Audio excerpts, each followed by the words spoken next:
Our first presenter then is, of course, Dr. Neil Knobloch, University of Purdue University.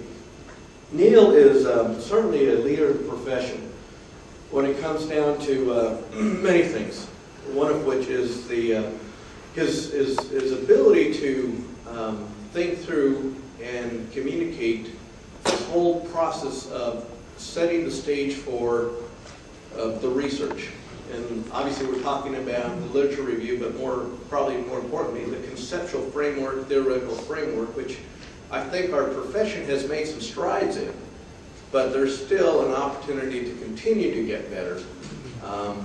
And one of our challenges as reviewers, and I've always believed that the profession needs to police itself.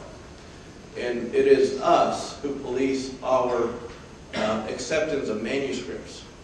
And one of the things that doesn't oftentimes get the attention that it should is a conceptual theoretical framework. And partly it's because we're not always real comfortable with that section. Neil's going to help us make us feel comfortable with that section, and perhaps draw some distinctions between theoretical and conceptual frameworks and misunderstanding of things that oftentimes get published in our journal and proceedings. So Neil, I'll go ahead and turn it over to you, and then we'll break up into our breakout sessions. Thank you, Bobby. I do want to make a few general comments before I get started. One of those is a health disclaimer. Last week, I went in to see my doctor, and he said, "Why are you here?" And I said, "I can't deal with life anymore." And so he said, "Oh, tell me your symptoms," which I did. And he immediately called for his nurse, and she came in and she swabbed me for the swine flu. And so I'm here to report to you that I passed the test by getting a negative report. So I am feeling much better, but I do have a little bit of residual virus hanging on, so I'll be okay. But my voice might be a little bit in and out here. The second thing I'd like to comment on is the notion of being an expert. I am not an expert, I'm just experienced. So we'll get as close to being an expert by just saying that we are experienced, or I am experienced, and I do not have answers, but hopefully some guidelines, and hopefully also some thought, maybe some ways to promote some thoughts and discussions. I do hope that we as a profession are mature enough that we can talk about our research. We do take it very personal when we do it ourselves, but we should be able to talk about it very openly. And so anything I say that may come close to the research you do, good or bad, don't take it personal. Let's be open about how we can improve this section of our research papers. So let's get started here. What I'd like to do is highlight the research process and the chain of reasoning. I want to define a conceptual and theoretical framework, how dangerous, but we're going to try it, and then discuss their roles in scientific inquiry, both from a quantitative perspective as well as a qualitative perspective, and then explain the roles of supporting literature. In what way do we use literature, and how does that come together in at least the introductory theoretical part of the paper. So one of the comments that Bobby has already mentioned is to help refine or provide more definition to the review process. And I certainly don't want you to try to read this. It's just the point that you do have two review forms. And I'm simply drawing upon the Journal of Ag Education Theoretical Framework and the Purpose, Objectives, Hypothesis section. On the fast track form, you can see very similar, just more detail. You'll work with that later in this workshop. So one thing I wanted to make clear is, as I thought about this, to me there's a difference between trying to help you become a reviewer and trying to help you understand what is a theoretical and conceptual framework. And so my goal is to try to talk about understanding what they are. Hopefully then you'll be able to evaluate. I think understanding precedes effective evaluation. So I'm not going to try to focus on the evaluation piece. I'm going to try to focus on understanding. So let's start with the first question. Why do you do research? And I think it would be good, since we're in ag education, that we have a little bit of active learning this morning. Could I have a volunteer to help me answer this question? Why do you do research? To gain more knowledge. To gain more knowledge. New knowledge. New knowledge. What else? Come on, assistant professors, you can say it. There you go. Thanks, Bill. Yeah, get promoted tenured. Well, that's just kind of like an end to the means of what? To move into a way of thinking about things, helping others think about what they do in a different way. Well, thanks for that response. Our goal as researchers should be to develop theory and then support that theory with justifiable evidence. And very clearly, that's what we should be trying to do. And of course, I didn't make this up, fortunately. I can't take credit for this beautiful statement, but we can give credit to John Dewey. And we do know John Dewey. He informs our work, his philosophy of experiential learning. But he also wrote a lot about inquiry, and he says that science or research is competent inquiry that produces warranted assertions. And so I want you to really think that through. Competent inquiry as well as warranted assertions. We need to make claims. We as researchers should not be so bashful that we cannot be making claims, but only make claims if it's competent inquiry. Stay within the realm of that arena, and we're going to hopefully walk through that today with a number of the different parts of this session. So what is common among all researchers across the sciences? How many of you interact with scientists outside of ag education? We all probably do, right? So what is common? What have you found that is common when you discuss research with others? Not what the differences are, but what's in common. They always want to hear the evidence. I'm They sorry. always want to hear the evidence. They want to hear the evidence. Very good. Any other thoughts that you've learned in interacting with scientists? They probably want to know, how did you arrive at that evidence, right? And then what we want to know is, does it repeat itself? Especially in the biological, physical sciences, does it repeat itself over and over again? We don't think about that much in the human scientists. We tend to do one study with 15 to 25, maybe 30 people, and then we hold that up and make claims. And that does make these people nervous, and it should, right? So I'm going to continue to move on here so we can get through this. But this comes from an excellent resource. It's on the National Academies Press website. I'm sure you know it, nap.edu. But the Scientific Research and Education provided a report. It was a committee that provided a report. And this is no different than what you already know. This is what's common among all scientists. And they made this statement. One thing we're going to focus on is just the top one, seeking conceptual. Now, I added the word theoretical understanding because this word is used, conceptual and theoretical, is used interchangeably. At times it's appropriate, at times it means two different things. And I'll try to provide clarity to that. I don't mean to confuse you yet. I still have a few more minutes to accomplish this, 40 more. Well, let's keep moving. What are the principles of inquiry? Kind of setting the stage here this morning. What are the principles of inquiry? To propose significant questions that can be invested empirically. Sometimes we can come up with great questions, but they would be difficult to study empirically. We also want to link our research to relevant theory. We want to use methods that permit the investigation of a question. And we want to provide coherent and an explicit chain of reasoning. And hopefully Bill Camp brings this back around, because once you get the results, you need to discuss them and bring them back to your theory. Hopefully we don't lose that in today's approach. Replicate and generalize, I mentioned already, and then disclose the research and let it go out as public critique. We actually should welcome that, and it's a way that it improves what we do. One of the things I want to focus on are the first two in this workshop. So let's take a look. Speaking of Dr. Camp, 8 years ago, a statement was made. In general, a major stumbling block for many researchers in conceptualizing research is the development of an adequate theoretical framework for a study. Equally daunting is the problem of verbalizing the theoretical framework for the purposes of publication in research literature. I'd like to do a quick pop quiz this morning.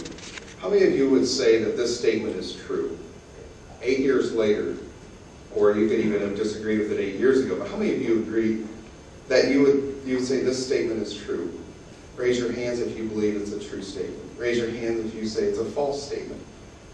Okay, I can add to your statement, Bill. Not only do I agree with it, but I think even what's more difficult is now trying to teach others how to do it, or and you experience this, I'm sure, with your graduate students. This is a very difficult task. Cognitively, probably one of the most difficult things that you'll be asked to do in your profession. So let's take a look at what this means. Bill said conceptualizing research is a tough thing to do, but let's try to tackle it this morning. Well, first, let me back up there. I know it's a little dark, but can you see what that is? It's a picture of a person's eye. That's you. And that is your eye. And your eye is what you actually are going to use now to conduct your research. But it's not just the physical eye, it's the eye connected to the brain or the mind, and cognitively how it's going to see things, how it's going to interpret things. And that is what we call in research, does anybody want to help me out here? It's what we call the personal epistemology of the researcher. They're ontological or epistemological beliefs, and I'm not trying to use big words, that's what they call it. It is simply your worldview of how you see things. And we really need to be more explicit about this in our research, especially in agriculture education, and more so when you go into qualitative. We make the assumption that everybody has the same eye when we do quantitative work. And so we don't even talk about it, and we haven't historically. But the more that we get into the nuances of our research and the qualitative side, we need to talk about that. So really it starts with you as a researcher. And then you take a look and you say, well, I would like to study a specific problem. This word is also a problem because sometimes we don't consider it to be a problem. We call it an opportunity, right? When we think about an intervention, we're thinking about a solution. But that's essentially the problem. We then immediately say, where's the context of that problem? Because you can look at the problem of, let's say, unmotivated learners, and that's going to be different when it's in a classroom setting versus maybe in a camp setting. And so the context also has to inform it. So you as a researcher are thinking about, okay, here is the phenomena, here's the context of the phenomena, and then you start to think about, well, why am I doing this? And what do I want to know? And you then get into the purpose and the research question. Well, that's really what I'm going to focus on this morning. But to show you the whole process, well, one more. You then say, how am I going to now study this? The problems that we study are too big, and we need to narrow them down and focus them. So we do that by creating a conceptual framework. I'll define this in a couple slides, what I mean by this. But we start with a conceptual framework. It's how we see the problem. And then we insert a theoretical framework, which is now how we're going to view and look at that problem through certain lenses. Now, I'll repeat this several times in the workshop, so hopefully this will become clear. This is just showing you the process overall. Then we get to our methods and procedures of how we're going to go about actually collecting the data and interpret it.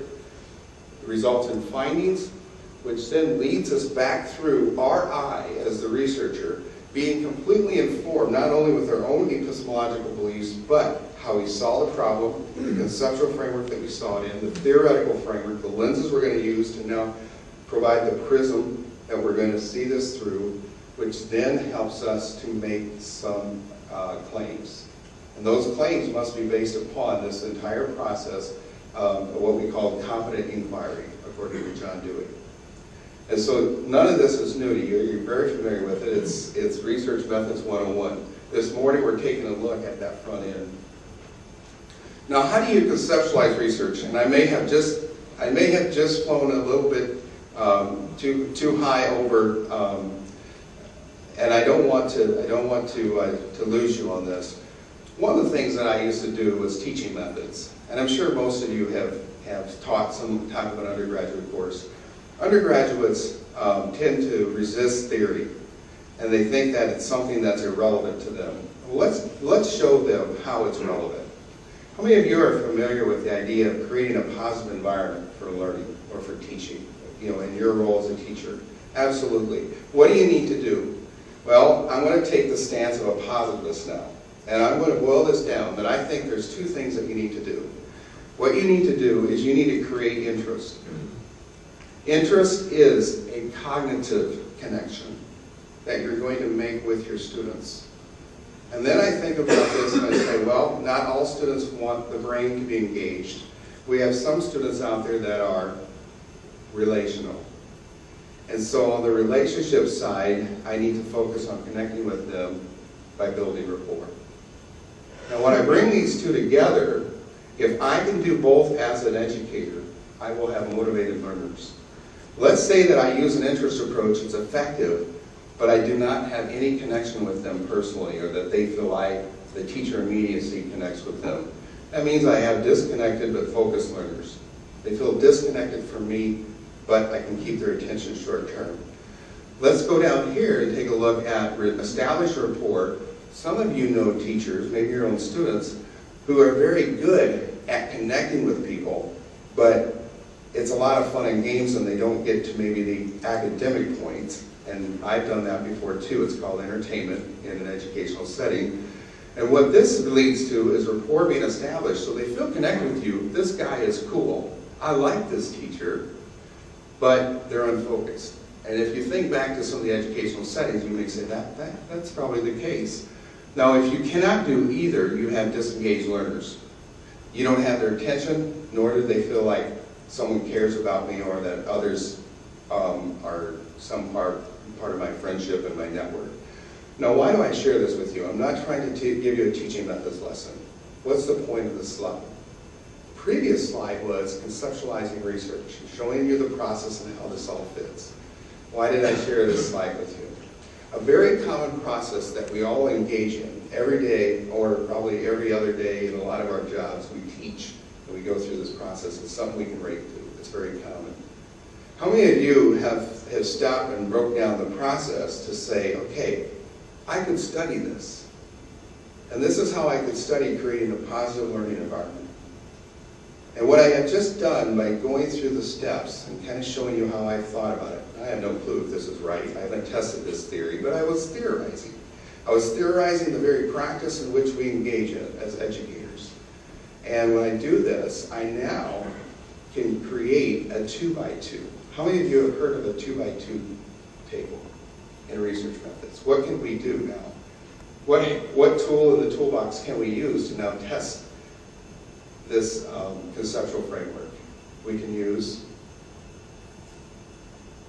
depending on the level of measurement we have, let's assume we have the highest level of measurement, we can use the ANOVA, right? And we can test group differences.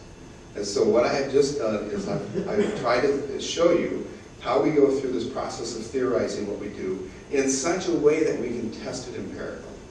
And hopefully this little example gives you a specific case of what I meant, kind of shadowing the previous slide.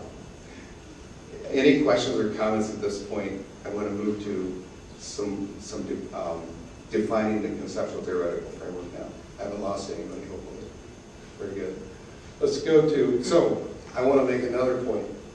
In giving you an example, if I stop there on the table and I write that up and I talk about interest and rapport and I go that far, do I have a conceptual framework or do I have a theoretical framework?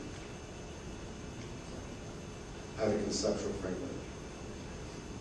That's how I see the problem. Did you notice how I theorize? This is what I'm going to focus on. These are the variables.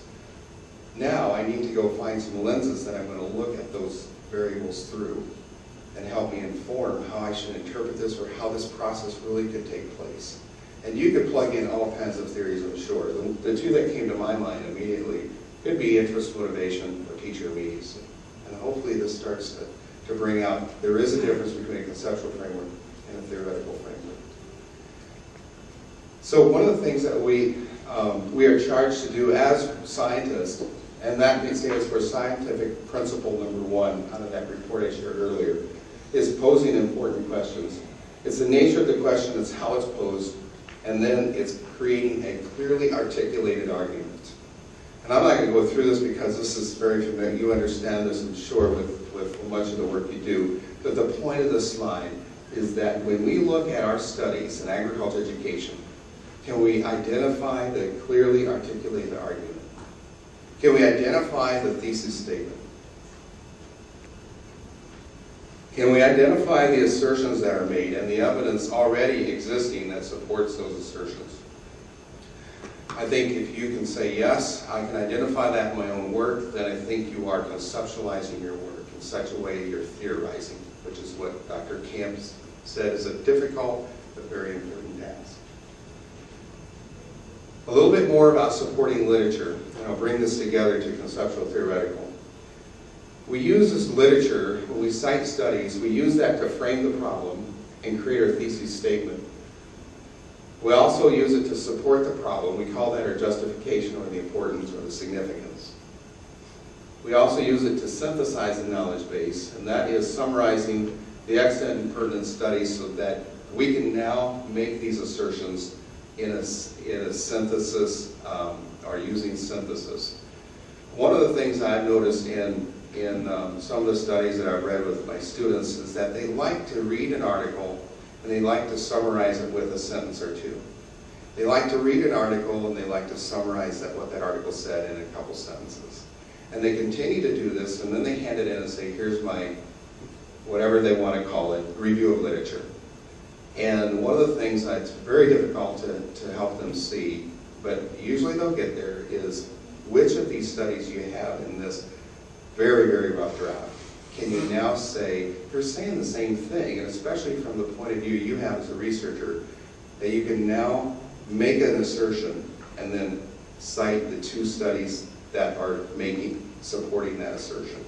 And that's an important step that I think shows maturity as we go through this process of developing our review and theoretical framework. The other thing is creating a need for a study, and this needs to happen. You need to be able to close in very, very tightly and be able to say why you're going to do this study to add to the knowledge base and potentially improve practice.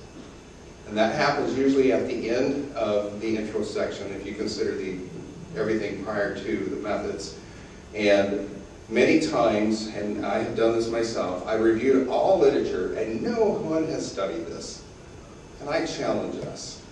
In agriculture education, are we doing such innovative work that no one is doing the work that we have done? Now, I have visited many, many large educational research conferences, and I can tell you that they're doing very similar work, or have done very similar work that we're doing. We're doing it in a slightly different context. So to make the claim that no one has done a study because you're the first one doing it is really saying that you probably have only reviewed the Journal of Ag Education.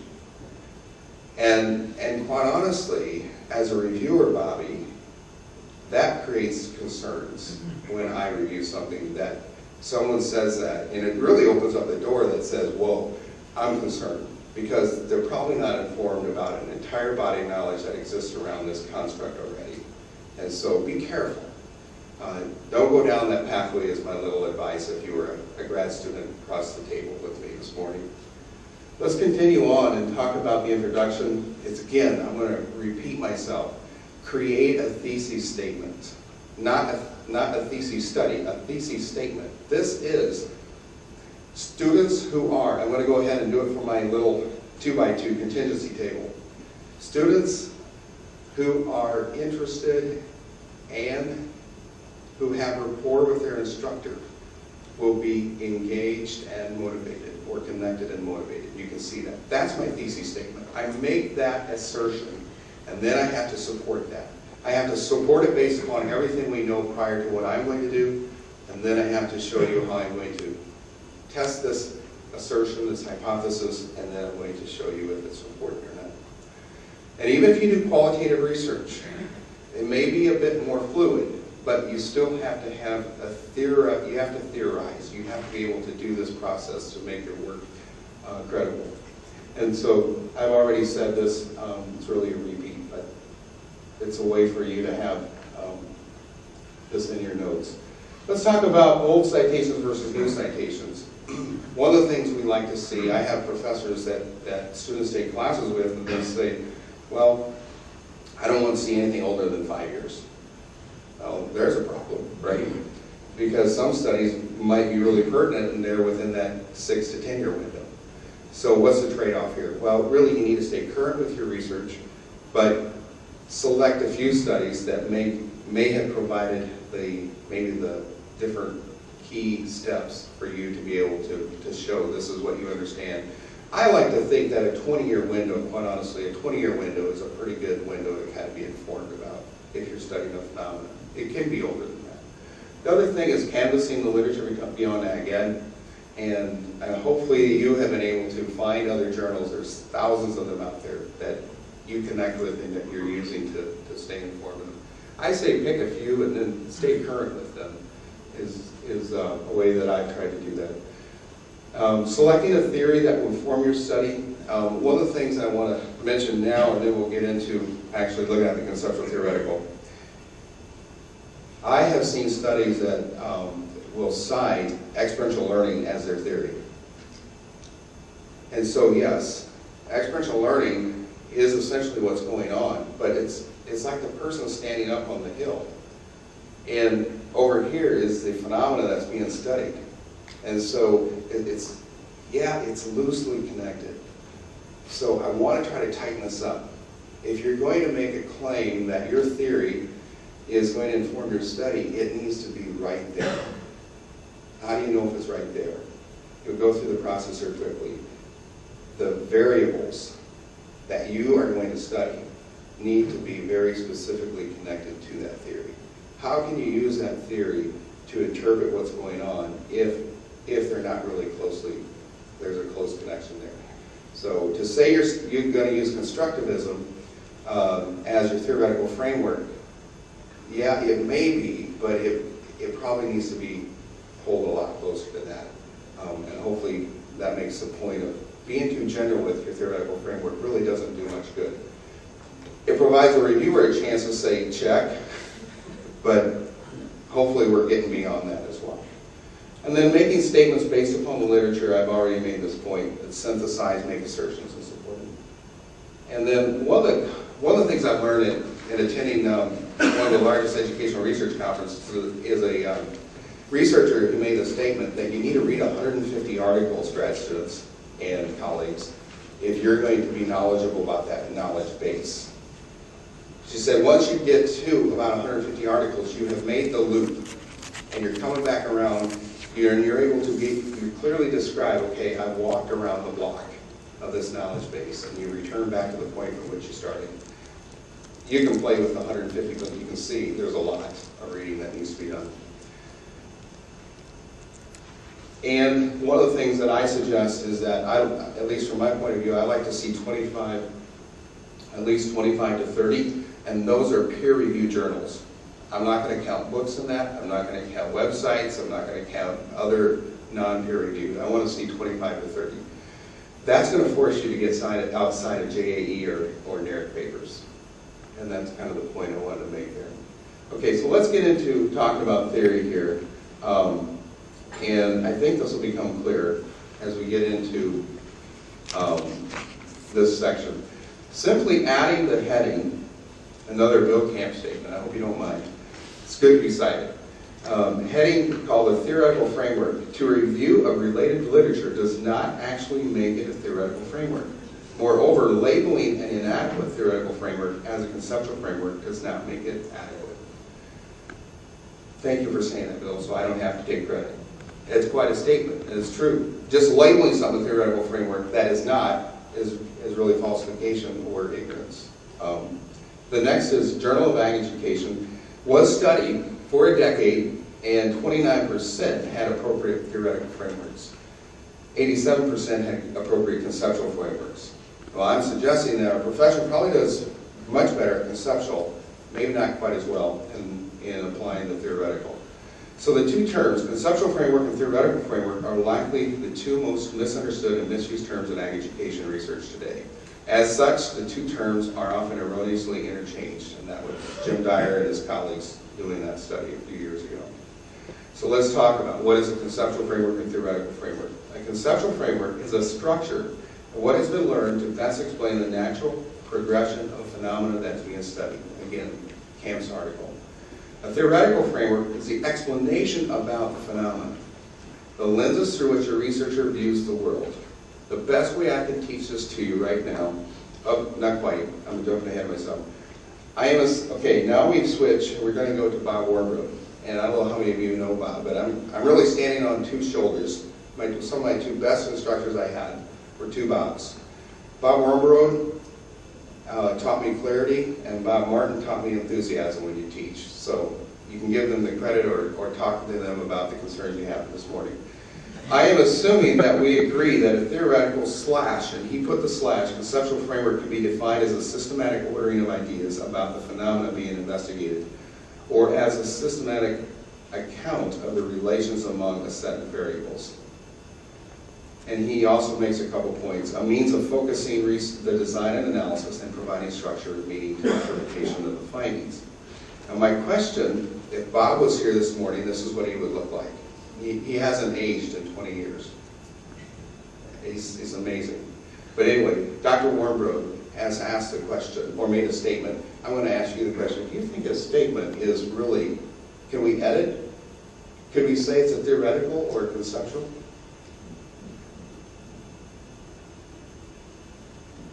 A framework can be defined as a systematic ordering of ideas about a phenomenon being investigated, or the relationships among those variables. What is he talking about here? A conceptual framework or a theoretical framework? We could edit his statement based upon, I think, the maturity of our profession. From 1986 to 2009, he really was referring to a conceptual framework. So let's go ahead and do a little activity. Brian and Anna are going to help me out here. This is a metaphor that I use. I said the best way I can teach you how to understand this is now to give you something, a physical object. And I do this with my students. And even when they're first semester master's degree students, they give me the blank stare for a long time. Each week I go through this with them until it finally clicks. It takes them about 4 weeks. And then they finally click. But they can explain it to me, but then to do it is in a whole other step. Let's go ahead and put on your eyeglasses. Now this is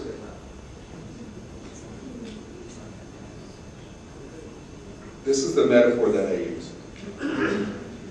Some of you already have glasses, so you can use your own glasses for this activity as well. For those of you who do not, we've provided you a few pair of sunglasses. What I'd like you to do is to take a look at these sunglasses and study them, and then tell me how you could describe this pair of sunglasses with the rest of the audience as a conceptual and a theoretical framework. Well, let me share with you first. I'll set up my little conceptual framework here to show you what I mean, and then you can interpret it. The first thing that you do is you get familiar with that literature. The literature really gives you some information about the participants, the settings, and the findings that already exist.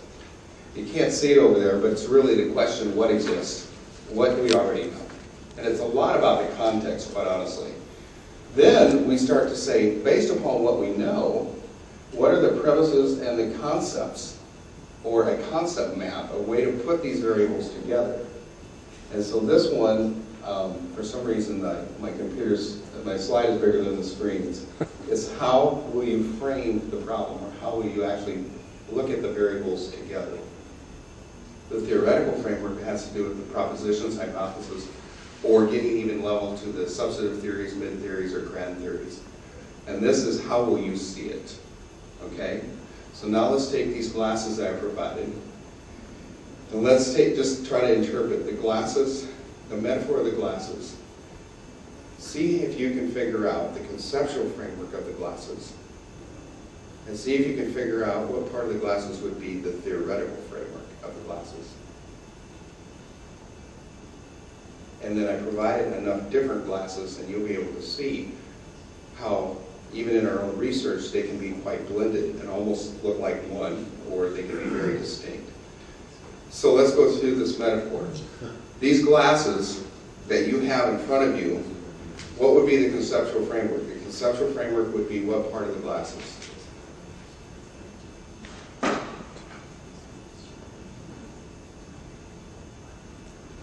The conceptual framework. How is this going to be framed? How is it going to be defined? That would be the frame of the glasses, okay? Now the lenses you put into the frame is going to be the theoretical framework or your theories. Now, as I understand, as you get older, you may need bifocals. So you may even have two theories. You may have maybe experiential learning theory is kind of the background theory, and then theoretical framework within that might be a more specific cognitive theory, theory of cognition. So now that I've given you a sense of the metaphor, the glasses, the frame is a conceptual framework, and now go to then the lenses being the theoretical framework. With a few of you around the table or with a pair of glasses, I'd like to hear your interpretation. How would you explain what that might be as a research? How would you explain your pair of glasses, Bill, or whoever else has a pair? How would you explain this pair of glasses being a potentially conceptual framework or theoretical framework? Okay, I'm going to give you 30 seconds to do this, and then we'll hear a couple responses. Please begin. Talk to your neighbor about these glasses.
Keystone is terrible. Yeah, I said that to me, like, laughed. This is me on the video. That should do it. Okay, I want to ask for a couple volunteers. For sake of time, I probably won't go to all of them, but I would like to start with Shane Robinson here as a volunteer. Shane is going to explain to us an interpretation of his conceptual theoretical framework with this pair of glasses. Shane, stand up and give us the interpretation. Well, thank you for the opportunity, Dr. Knobloch. Really appreciate it. Put on the spot here this morning. Here's our research study. We have a study of great shades, cool shades. We've got our theoretical framework is our lens. Conceptual framework is the frame that's above. And as you can see, we have a really strong theoretical piece to our study. But because the concept doesn't necessarily attach to the theory down below, we might say that we're a little weak on the conceptual model. Strong theoretical approach, so-so on the concept. How classy. Good job. All right, I have another break. So I do like Bill's glasses. I don't know, Bill or Steve. Steve's the man. This is an interesting pair of glasses. When I go to the dentist, he asks me, do you want a pair of glasses? I say yes, and this is what I receive. Go ahead, Jeremy. I guess you get the honor of somebody.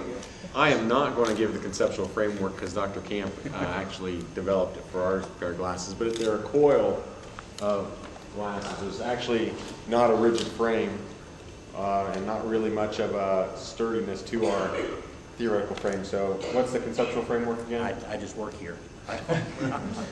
I'll hold it if you want to. We were trying to look at the idea of light filtering and attach it to a study. And the theoretical framework is fairly solid because you can go back to physics and light refraction, and that could conceivably be your theoretical base, but we don't have a conceptual base to do any study with because there's no frame to it. That's right. That's how What do I you study? Very good. We rarely see this. We usually see conceptual, but no theoretical. But in this particular case, could you have a theoretical, a very, very focused study, which would be more basic research, but not worrying so much about conceptually and how it's informed by context? The answer is yes. Go to psychology journals and you'll see that. All right. I Kat, you have a pair of glasses which is very, very obvious, so we'll go to the easiest pair. Someone in the back row. Brian? I wasn't paying attention then, so I can't talk about what the group. Okay, well, pass it down the row. We didn't really talk about what our conceptual framework means, so I'll just take the liberty and say that we sort of have a dichotomy of Yeah, conceptual frameworks. exactly. We're really a little broken, and we have very dark glasses, so I'm thinking that we're maybe looking at this through a single theorist. Sure. And you can see there are different ways to interpret these. The point of this metaphor is hopefully a concrete way of trying to get your explanation around something that you can explain to somebody else, or maybe even help you think about it when you read these studies. So let's do a quick quiz. I want this to be interactive, and I'd like you to take this with your neighbor. Why don't we do this to speed things up? I would like on Antoine's side of the room, on the right side of the room, I'd like you to do 1, 2, and 3. I'd like this next bank to do 3, 4, and 5, and you to do 6, 7, and 8, and you to do 8, 9, and 10. How's that work? Just do those 3, and then we'll hear. I'll pick a few responses. Well, we'll go through them all. I think it's an interesting activity. Go ahead. What you're doing is you're saying, is this a conceptual framework or a theoretical framework? Or neither, not applicable. It would not be either.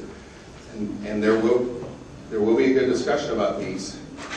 A small CF means it's weak. All cap CF means it's strong. No question, it's a CF. Okay. So small caps mean weak, large cap means strong. Go ahead and do this activity. It should take you about a minute. Go ahead.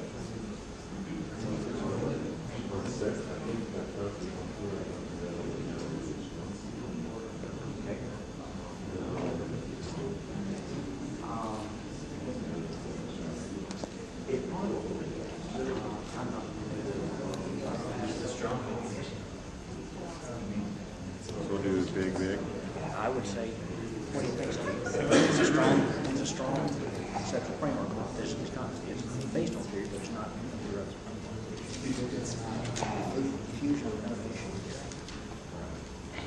That's what we're spending around for many years. For sake of time, I may need to shorten your discussion, but please continue this.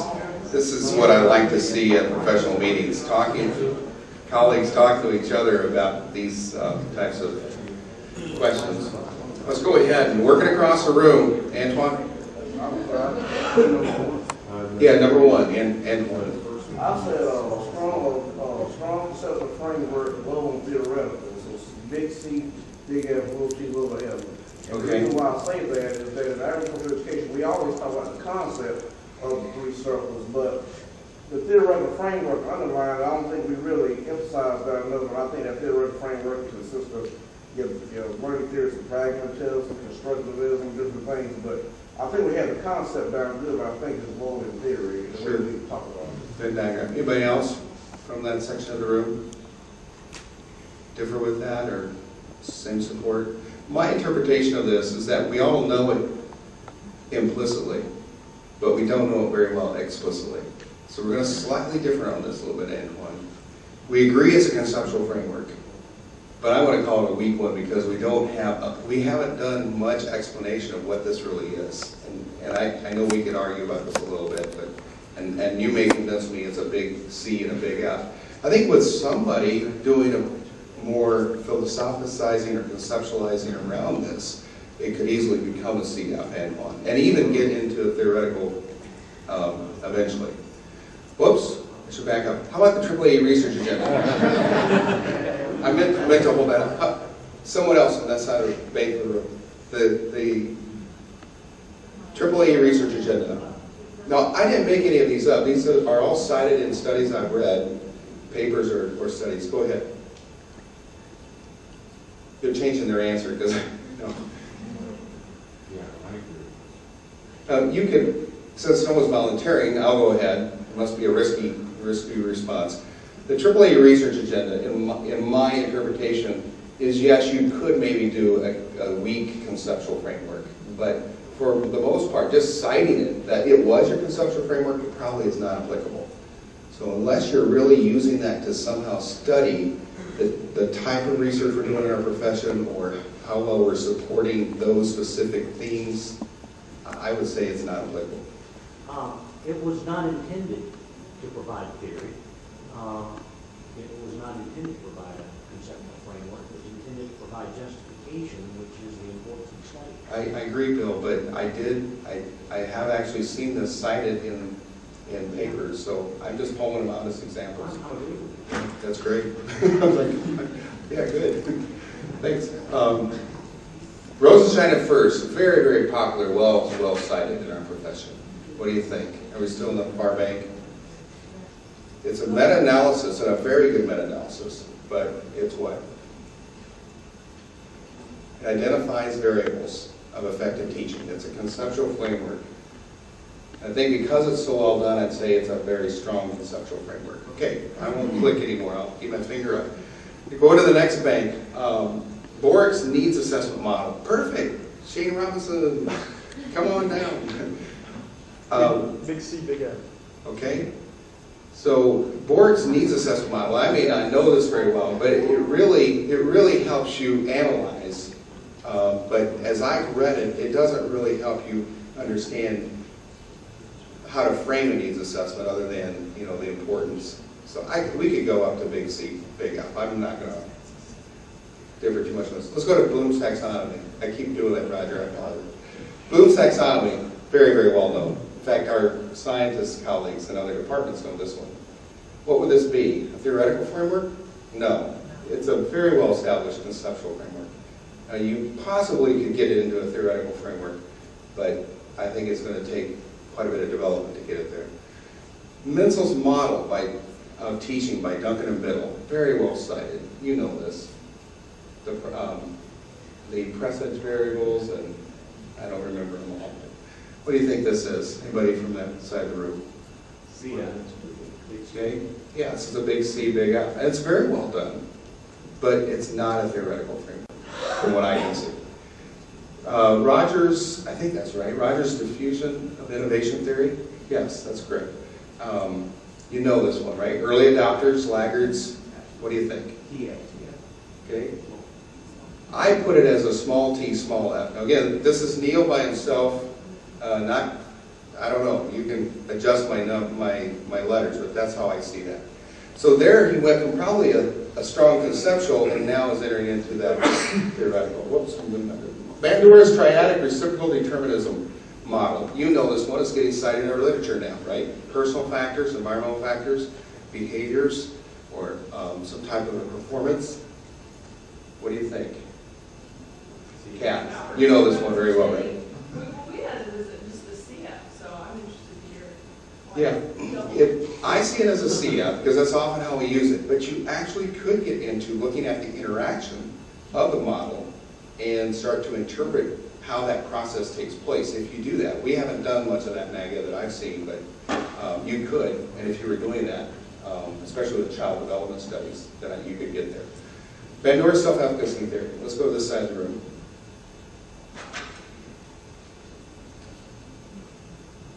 Anybody? Okay. TF, and it's a very strong TF. If you've ever tried reading it, you say it's a bold TF. It's very well developed. And then Jung's psychological type theory. It so happens that I look out and I see the researchers that actually cite these theories. Tracy, how would you put Jung's psychological theory? The Myers-Briggs instrument matches up with this. Yeah. Okay. And if you actually read his work, we don't ever hardly get there in our research, but it's really, really well developed. We tend to go into those dichotomous pairs, and that may even leave us alone in the CF, but we can get there if we go into explaining the process. Hopefully this was a good exercise for you to try to show some application. I am not going to go into these articles because you're actually going to be able to go into them in your room. And I'm not going to go through this. As I compare ag education to education research, you can see my notes. We do say things slightly different. We do things slightly different, but we have to accommodate for those differences and see them. Now, one of the things I'd like to end with is the importance of identifying a conceptual and theoretical framework. This is tough to do. We acknowledge that early. This is how I do it. I start with, once I have my study narrowed down, I ask my students, what are the independent variables? And even in a qualitative study, I know interpretivist, you're not supposed to go there, but even in a post-positive, you can think about this, and that's what the example is that you're going to look at. You need to think about what are your independent variables. You need to think about your dependent variables. When you can explain using a concept map, and you don't have to publish the concept map, but if you can at least do it in an informal way on paper with your students, what do you have? You can identify your independent variables and your dependent variables, and then just show them using a concept map, the path analysis. Then what would you have? Go ahead. A conceptual framework. Okay? And so that, I think, we do well in ag education because we're pretty good at that. But then what you have to do is you have to think about what would my theoretical framework be? And what's a theoretical framework that actually would inform my study? Not just be tagged on after I've collected the data. Well, that you have to do to sort out by really understanding how did the dependent variable come about. Not so much how it's being influenced by these independent variables, but what is the nature of the dependent variable? And what is the process in which that outcome we usually